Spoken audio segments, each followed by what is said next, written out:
Onamdan eshitib katta bo'lgan gaplarim pokoleniya millennialov. Ikkinchi qism davom etamiz. Birinchisi, g'o'dayman. Bu so'zni erkakligimcha ma'nosini tushunmaganman. Onam ko'zlariga menimcha har doim g'o'daygan qiz bo'lib ko'rinsam kerak. G'o'dayman, g'o'daymay tur. Bu ya'ni onangiz ish qilayotganda siz o'sha narsani payqamay qolib, prosta turgan bo'lsangiz yoki boshqa narsada xayolingiz bo'lsa, onalarimizdan ko'ziga g'o'daygan qiz bo'lib ko'ringanmiz. Ikkinchisi, sulkatli bo'l.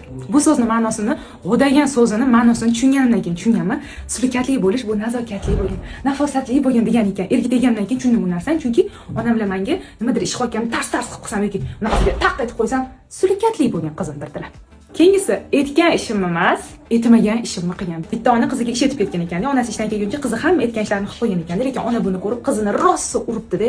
Ona nimaga meni uryapsiz desa, chunki sen faqat meni etgan ishimni qilding. Etmagan ishimga bo'lsa farosating ishlamabdi degan ekan. Shuning uchun ham bizning pokoleniya eng farosatli pokoleniya. Chunki bizning onalarimiz farosatimizni shundoq qilib o'stirib olishgan qizlar. Yana nimalar esimdan chiqib qolgan bo'lsa, kommentariyada yozinglar. Bu so'zlarni eshitganlar nechinchi yilsizlar?